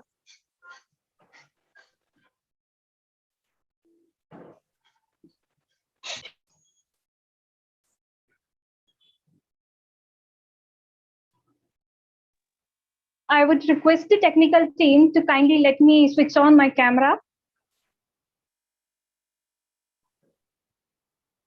Thank you very much. Thank you very much, Nikita Sharma. Now I would request Mr. Ritesh Agrawal, sir, Chairperson of National Youth Committee and RYR for the Asia Pacific region, to kindly come on the screen to embrace this occasion with the camp report. I welcome you, sir. Thank you so much, Ankita. So hello and good evening to one and all. I'm Kumar Ritesh Agarwal. I serve as the chair of the National Youth Committee for the Bharat Scouts and Guides India. It gives me immense pleasure and it is a matter of proud privilege and honor for me to share the event report today with all the invited guests, respected dignitaries, office bearers, participants, and of course, our viewers on behalf of the entire family of the Bharat Scouts and Guides India. The event of Youth Colloquium is specially designed for the young people in general and the youth committee members in particular. When we talk about the Youth Colloquium, the basic aim behind the program was to promote and include the concept of youth committees at each and every level of organizational structure of the Bharat Scouts and Guides. The event focuses upon capacity building of young people at large and enhance their intellectual skills so that they can turn out to be global active citizens and leaders of positive change in their own communities. The program also aims to give the young people a platform where they can be a part of decision-making bodies at different levels of the organization. The entire event was planned and executed at 3 levels, that is the state level, the regional level, and the national level. Almost 41 state associations from 6 different regions of the Bharat Scouts and Guides organized the colloquium at state level, and the recommendations of each state were further carried to the regional colloquiums. All the regions, that is the Eastern region, Western region, Central region, Southern region, Northeast region, and Northern region of the Bharat Scouts and Guides organized colloquiums for the young people and again reframed the recommendations and carried the same to the national level. All the youth committees members were delegates and observers to the event. And all the youth committee members were delegates and observers to the movement that the young people could join on social media and live streaming. Almost 400 youth delegates and observers are part of the National Youth Colloquium from 52 state associations. Topics like World Scout Youth Involvement Policy, World Scout Youth Program Policy, role of young people in decision-making, live interview with resource speakers, sustainable development goals, open discussions, spaces for decision-making. The BSG's role in partnership with other organizations were discussed in detail with the participants in all levels. Most importantly, the colloquium at all levels was planned, managed, executed, and organized by the young people successfully. And this again reflects a clear idea that scouting is a movement for young people and young people can make it happen. It also sets an example for the fact that youth involvement fosters responsibility and it is a part of Scoutment. Thank you. That was all from my side. Thank you once again. Thank you so much, Mr. Kumar Ritesh Agarwal. for the camp to put. Now I would like to invite our chief guest of the day, a very dynamic and energetic young personality. Professionally, she's a solicitor and lawyer and won many Hearts and Girls Guides Association, Malaysia, in different capacities and served in the working group of the Friends of Asia Pacific WAGs. 3 years as chairman and 3 years as a vice chairman, Madam Champaka. Welcome you, ma'am. Screen is yours. Thank you very much, our lovely MC. A very good day to the Bharat Scouts and Guides President, Dr. Anil Kumar Jain, Chief National Commissioner, Dr. K.K. Khandawal, Director Mr. Raj Kumar Kaushik, and Joint Director for Guides, Madam Darshana Pawasakar. My name is Champaka Pahamin, representing the WAG's Asia Pacific Regional Committee. The UN Secretary General Antonio Guterres states, young women are on the front lines of the struggle to build a better future for all. The COVID-19 pandemic has highlighted the dire need for the kind of transformational change they seek, and young people must be full partners in that effort. Now, to ensure human and planetary well-being, crucial challenges must be addressed, and this includes poverty reduction, social inclusion, healthcare, biodiversity conservation, and climate change mitigation. There is a need for inclusive support mechanisms that ensure youth continue to amplify efforts collectively and individually to restore the planet and protect life, while integrating biodiversity in the transformation of food systems. So each year, the United Nations decide a theme that is relevant to all global communities and citizens. So as mentioned before, the theme for this year's International Youth Day is Transforming Food Systems, Youth Innovation for Human and Planetary Health. And this highlights the success of such a global effort. It will not be achieved. It cannot be achieved without the meaningful participation of young people. So based on this year's theme, I would like to highlight the role of young guides and scouts in contributing to COVID recovery in a sustainable way. Congratulations are in order to the Bharat Scouts and Guides for your work in championing the Tide Turners Plastic Challenge, a global youth movement to fight plastic pollution around the world. This directly contributes to combating climate change, which is a major factor of food insecurity. Through many guiding and scouting programs, familiar to all of us, relating to the environment and health, such as the Yunga badges, the Girl-Powered Nutrition, WAG's Leadership Model, we empower young people to make healthy and responsible choices in everyday life. So guides and scouts, let's step up and out of our comfort zone to educate and lead others to be responsible global citizens. Happy International Youth Day 2021. Thank you.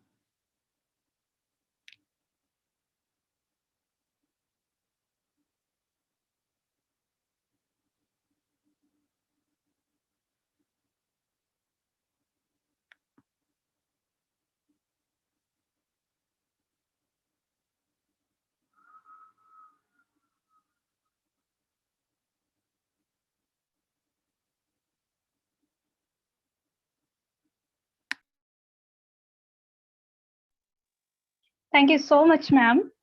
Now, I would request Ritika to kindly come on the screen for the further proceedings.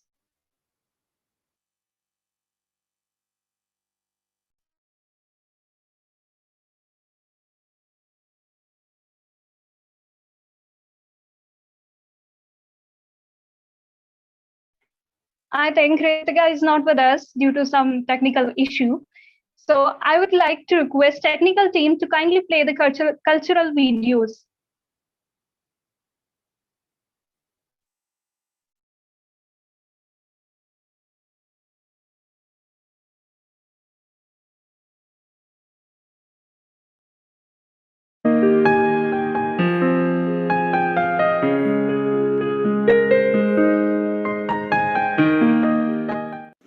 Vanakkam and Namaste.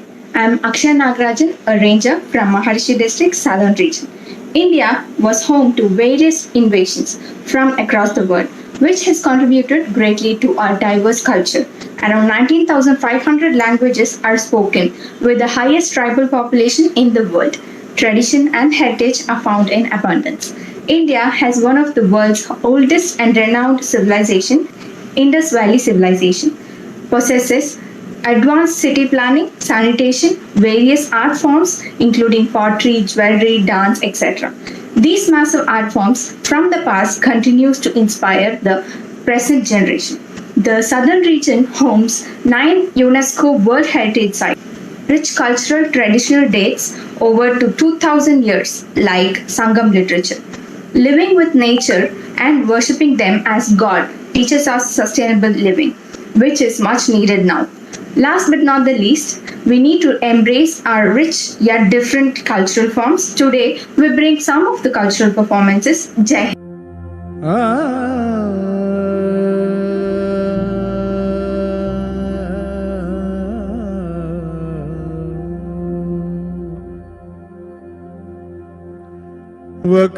Vakratunda महाकाय सूर्यकोटि समप्रभा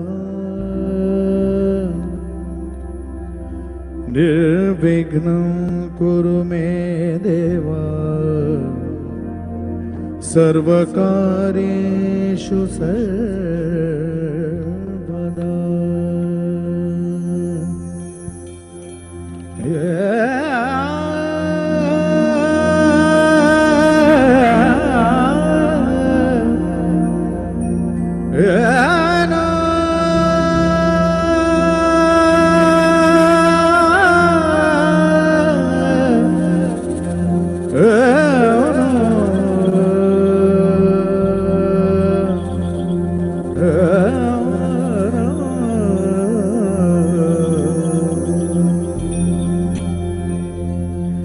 गणनायकाय गणदैवताय गणाध्यक्षाय धीमहि गुणशरीराय गुणवन्दिताय गुणेशानाय धीमहि गुणाधीताय गुणाधीशाय गुणप्रविष्टाय धीमहि एकदन्ताय वक्रतुण्डाय गौरीतनयाय धीमहि गजेशानाय भालचन्द्राय श्रीगणेशाय धीमहि एकदन्ताय वक्रतुण्डाय गौरीतनयाय धीमहि गजेशानाय भालचन्द्राय గల్లు గల్లు గల్లు గల్లు జోడెడ్ల పరుగు చూడు తందనాన తాన హంసలాగా వంశధార ఎగసే పరవళ్ళు చూడు తందనాన తాన అసలైన దమ్మాయి కోనసీమ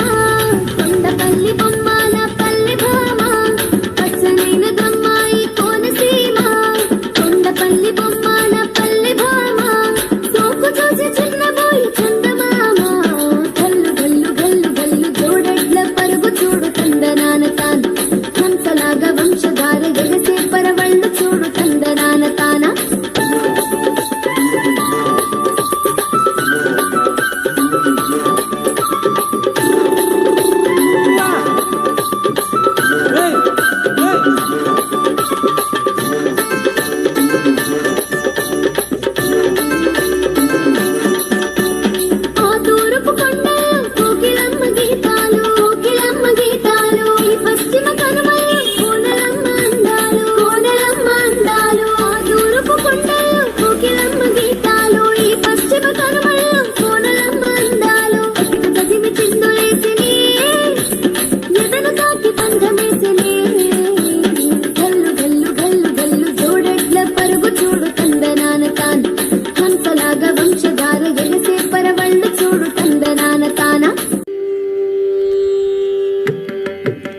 నీ మాటలే మాయనూర నీ మాటలే మాయనూర മുത്താളം മുടിതാളം കളിയാടും നാടേ നിൻ തുഞ്ചത്ത് മുത്തോളം മുകിലോളം മലയാളം പാടും നിൻ തീരത്ത് പൂപ്പൊലിപ്പാട്ടീണം മൈലാഞ്ചി പാട്ടിനഴകൊടു കൂട്ടുകൂടും നേരം നല്ലോണം നമ്മൾ കോണം മിന്നൽ പൂരം തുടിതാളം മഴയുടെ മേളം നീണ്ടു നിൽക്കും നറമനതാളം പരിചകളുടെ നീരൊളി മേളം നെഞ്ചിനു താളം നിലവിനു മേളം ഇടക്കയുടുക്കുമിടയിലെ പാടത്തെ പാട്ടിൽ നിന്നോർത്തെടുക്കാം ഈണങ്ങൾ മേടത്തിൽ ചിങ്ങത്തിൽ പൂത്തിറങ്ങും വർണ്ണങ്ങൾ എണ്ണിത്തീരുന്നെങ്കിൽ ചൊല്ലിത്താ കഥകൾ നിറയും പല മട്ടുക്കും പാട്ടുകൾ പാടിത്താ തേരാറ്റിൻ തീരത്തെ പമ്പയാറ്റിനോരത്തെ പൂന്തോപ്പിൽ മാങ്കാവിൽ നാളികേരത്തോട്ടത്തിൽ തത്തി തത്തി പോകും പൂങ്കാറ്റേ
The beauty of the world lies in the diversity of its people. Thank you for the beautiful presentation. Now I would like to call Mr. Ritik for the Global Action for Sustainable Life Change Time. Over to you. Thank you very much, Ritika. So, hello guys, happy International Youth Day. This is Ritik Sharma from Northern Region, Bharat Scouts and Guides. जैसा कि आज सुबह हमने जाना ही था कि जड़ों से जुड़ना बहुत जरूरी है, तो जड़ों से अगर जुड़ना जरूरी है तो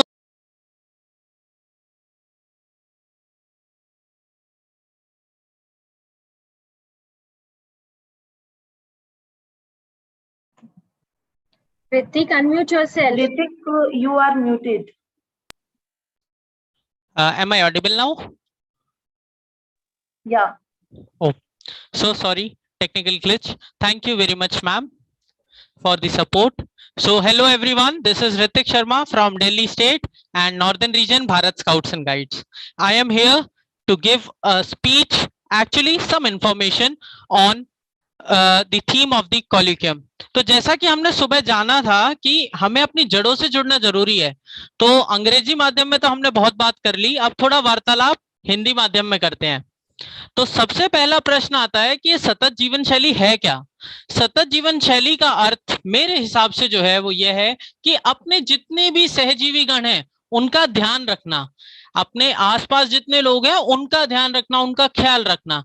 लेकिन इसमें खास क्या है, हम भारत स्काउट्स एवं गाइड्स के लोग तो जब छोटे से एसोसिएशन के साथ जुड़ जाते हैं तभी से हमें सिखाया जाता है कि भाई देखो, जो एक स्काउट है या गाइड है पशु पक्षी का मित्र होता है, प्रेमी होता है प्रकृति का, सरकारी संपत्ति की रक्षा करता है। तो इसमें खास क्या है, मैं आपको बताता हूं।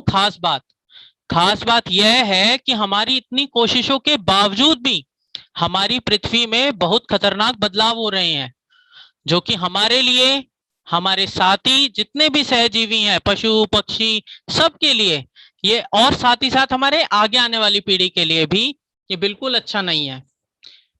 तो अब आके बता तो हर कोई गया कि भाई ये खतरनाक है, अब हम कैसे करें, इसके बारे में थोड़ा चर्चा करते हैं। देखिए, हमने तो देख लिया कि भाई कदम रखने पड़ेंगे, कदम बढ़ाने पड़ेंगे, आगे कदम कैसे रखें। तो मैं आप लोगों के सामने सबसे पहले बताऊंगा कि जरूरी है हमारा अपना पहला कदम। जब एक कदम रखेंगे तभी तो आगे बढ़ेंगे। तो मेरे हिसाब से अगर मैं बात करूं पहले कदम की ओर, तो मेरा जो पहला कदम ना वो कुछ इस प्रकार है। तकबक ताता थैया, पॉलीथीन को नाना भैया। समझ तो आप गए हैं। सबसे पहला वैकल्प हमारे पास अगर कुछ है तो वो है सिंगल यूज प्लास्टिक को ना कह दें, बिल्कुल मना कर दें कि भाई सिंगल यूज प्लास्टिक इस्तेमाल नहीं करना है। क्यों? क्योंकि तरक्की के इस काल चक्र में फैला ये प्लास्टिक जाल विकट है, पृथ्वी की हालत नाजुक है, सबका काल निकट है। तो इस कार्रवाई को करें किस तरह, आखिर इस कदम को बढ़ाएं किस तरह।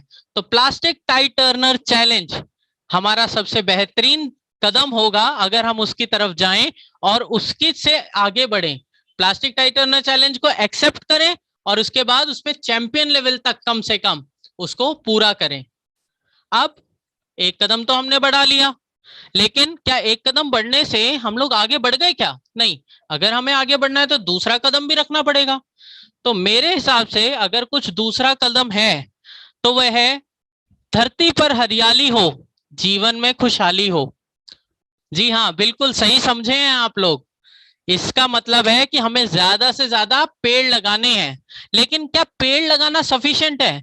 नहीं, उनकी देखरेख भी करनी है। तो अब ये कैसे सीखेंगे हम? इसको हमें सिखाएगा अर्थ ट्राइब। हम अर्थ ट्राइब में अपना योगदान दे सकते हैं और ज्यादा से ज्यादा अपने जीवन की रक्षा कर सकते हैं पृथ्वी के साथ। क्यों? क्योंकि पेड़ धरती की शान है, जीवन की मुस्कान है। 2 कदम तो बढ़ गए, लेकिन 2 कदम के बाद हम रुकेंगे थोड़ी, ऐसे ही और भी आगे बढ़ते रहेंगे। तो चलिए तीसरा कदम जानते हैं।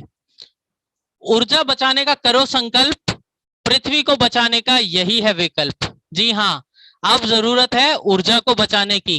नवीनीकरण जो स्रोत है उनका ज्यादा से ज्यादा इस्तेमाल करने की, जैसे सौर ऊर्जा, तो अब हम इसके बारे में कहां से जानेंगे? स्काउट गो सोलर। यस, हम यहां से जान सकते हैं इसके बारे में और अपना योगदान दे सकते हैं। अच्छा, आप लोगों को याद है कि हमने कदम तो बढ़ा लिए, रुके कहाँ? रुकना तो बहुत जरूरी है। अब रुके कहाँ? अब रुकना कहाँ है, उसके लिए बहुत इंपॉर्टेंट लाइन है, मुझे याद है सुबह अंकिता ने मुझे सिखाई थी। उठो, जागो और तब तक ना रुको जब तक लक्ष्य की प्राप्ति ना हो जाए। तो हमें जब तक नहीं रुकना है जब तक हमें लक्ष्य की प्राप्ति ना हो जाए। और तो और क्यों, मुझे क्यों चलना है, हमें क्यों करना है, सबसे पहले मैं क्यों। हमें सुबह देवाशीष की एक मोटिवेशनल वीडियो ने सिखाया था, तुझ में तेरा रास्ता है, तू ही तुझको पार लेगा, तुझ में तेरा है सहारा, तू ही है तेरा किनारा। ये बहुत इंपॉर्टेंट चीज थी जो आज हमें सुबह सीखने को मिली। तो यही छोटी सी एक स्पीच मेरी तरफ से, छोटा सा एक elocution for this colloquium. Thank you everyone. Over to the MCs. Thank you, Ritik, for this beautiful session. I think you like this culture of our country. Now I would like to share one more video with you all of our Eastern region.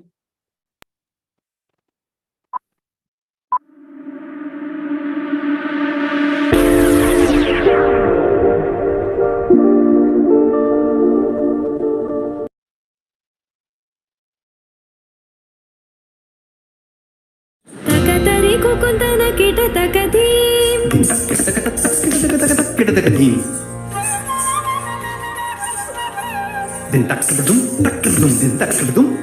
ತಕತರಿ ಕುಕುಂತನ ಕೀಟ ತಕಧೀಂ ತಕತರಿ ಕುಕುಂತನ ಕೀಟ ತಕಧೀಂ ಸ್ವಾಗತಂ ಕೃಷ್ಣ ಶರಣಾಗತಂ ಕೃಷ್ಣ स्वागतं कृष्ण शरणागतं कृष्ण मधुरापुरि सदना मृदुवदना मधुसूदना इह स्वागतं कृष्ण शरणागतं कृष्ण मधुरापुरि सदना मृदुवदना मधुसूदना इह स्वागतं Krishna शरणागतं Krishna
Thank you very much.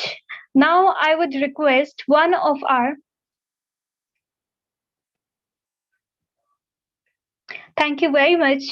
Now I would request one of our amazing personality, Mr. Krishna Swamy, Executive Director of BSD India, to embrace this occasion with his precious blessings. I welcome you, sir.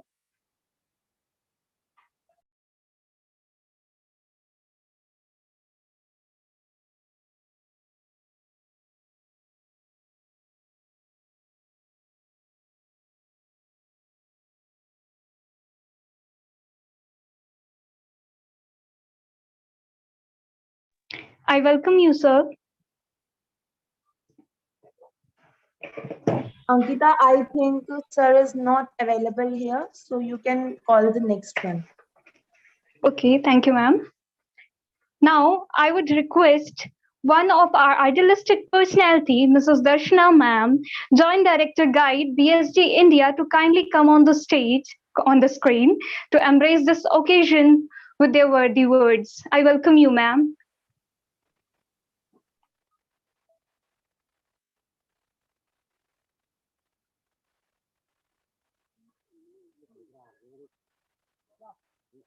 हाँ ना ये तो बाहर वाला ठीक है. Thank you very much, dear children. I really love seeing you all running about and doing all these wonderful, wonderful activities. I like the way Ritik took over and brought a completely changeover in this whole program with his energetic words and motivating words.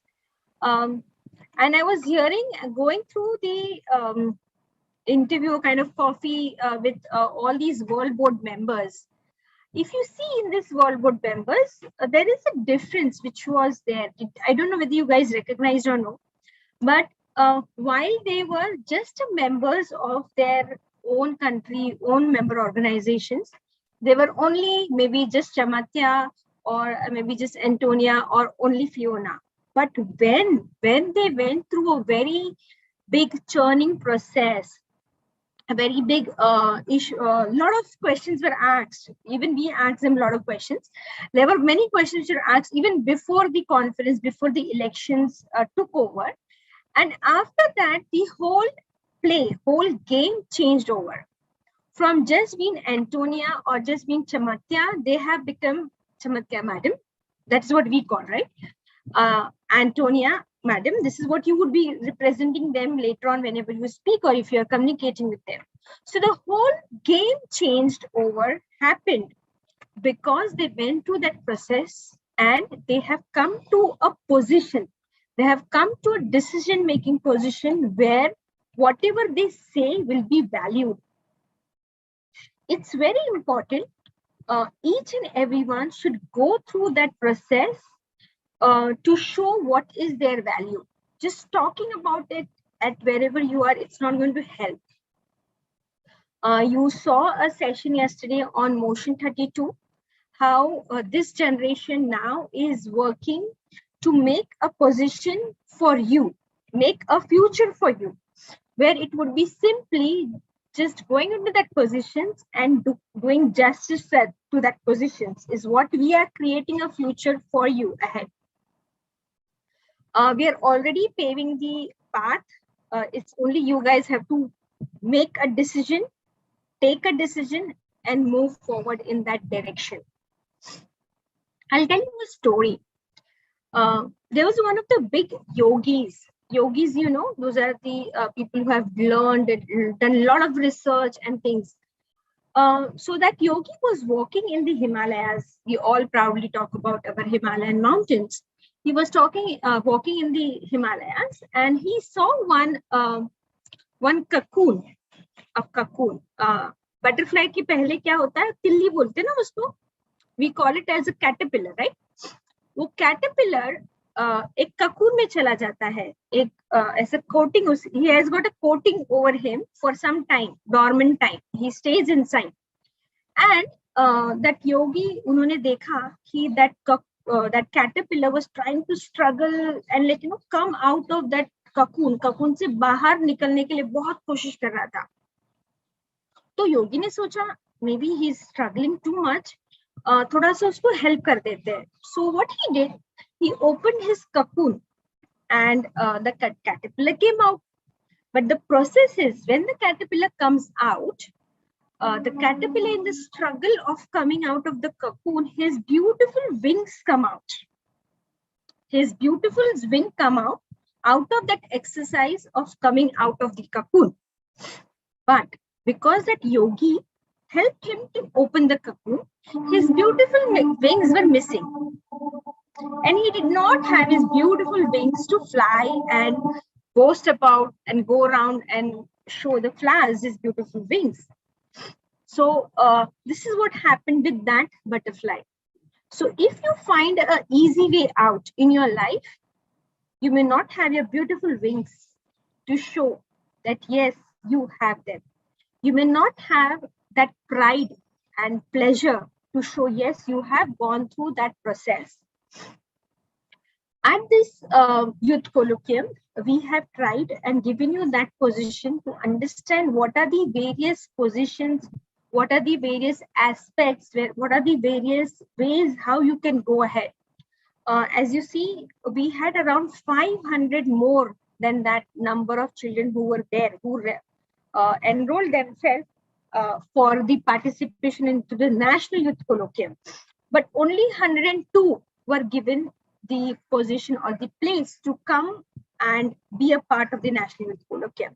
So you can imagine 300 odd numbers were rejected to come on this platform.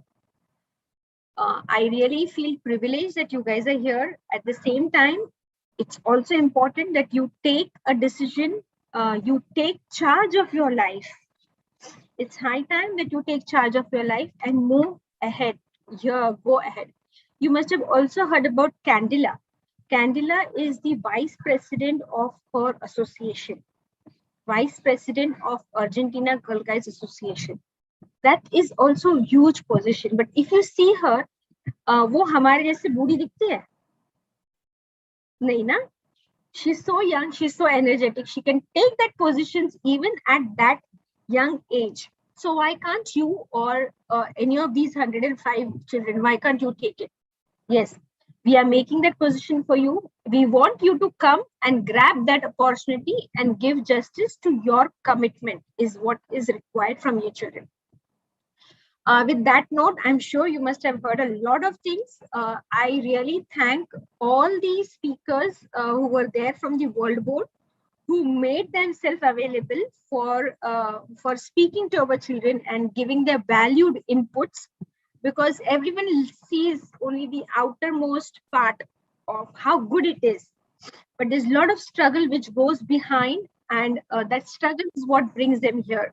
So hearing the insights of your struggle up to the World Board, thank you for sharing your thoughts and feedback. Thank you, Antonia. Thank you, Chamatya. Thank you, Fiona. I think Fiona has left. Thank you, Candela. It was really impressive to hear you all. And heartfelt thank you to Champaka for making yourself available at a very, very, very short notice. There were a lot of things which were happening behind the scenes, and we called Champaka at a very short notice, and she made herself available. At the same time, she saw that she made all the required, like who do I have to address, how much time do I have to speak for, all those things, facts and figures were set right with her. And thank you very much, children. Go ahead with full confidence. Yes, you can do it. And when you take a commitment, make it the best that how you can do it and give your best. Thank you. Thank you very much. Thank you very much. Thank you so much, ma'am, for your wonderful words and blessings to us. Now, I would like to request one of the dynamic leader, Mr. Rajkumar Kaushik sir, Director of Bharat Scouts and Guides, India, to kindly come on the stage and bless us. I welcome you, sir.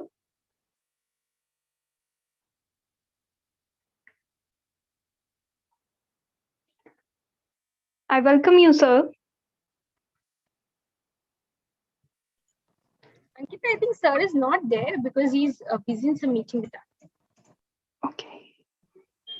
Now I hand over the screen to Tanusha. Screen is yours, dear.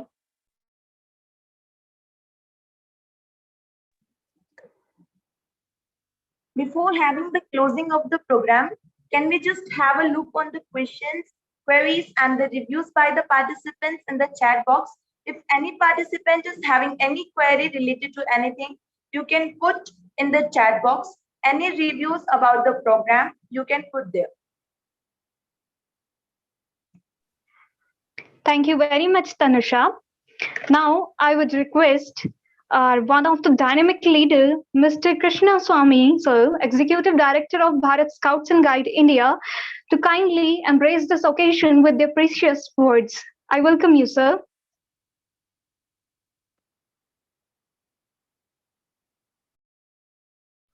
I welcome you, sir.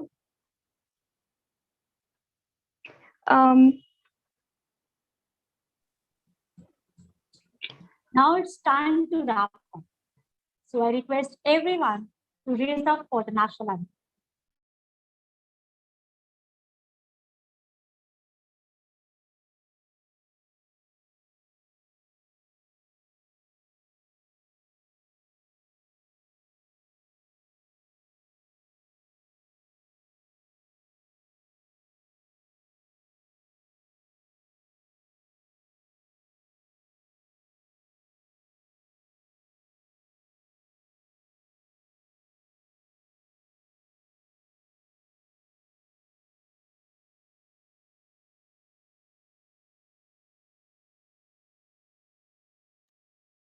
जनगण मन अधिनायक जय हे भारत भाग्य विधाता पंजाब सिंध गुजरात मराठा द्राविड उत्कल बंगा विंध्य हिमाचल यमुना गंगा उच्चल जलधि तरंगा तव शुभ नामे जागे तव शुभ आशीष मांगे गाहे तव जय गाथा जन गण मंगलदायक जय हे भारत भाग्य विधाता जय हे जय हे जय हे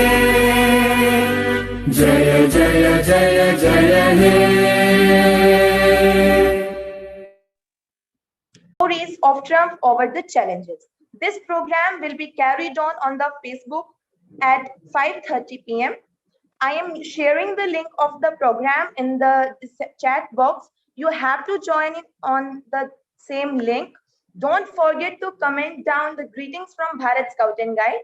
For this, you have to write your name and then the Bharat Scout and Guide India. Please share this information with all of the people you are having on the social media by tagging Bharat Scouts and Guides. And second announcement is EMCs and the day in charge for tomorrow, that is 13th August, will have a meeting tonight. I'm sharing the link. All have to join it. Thank you for joining the program. Thank you, Tanusha. Thank you, Antonia. Thank you, Champaka. Where is Chamatya? Thank you, everyone. Have a nice time.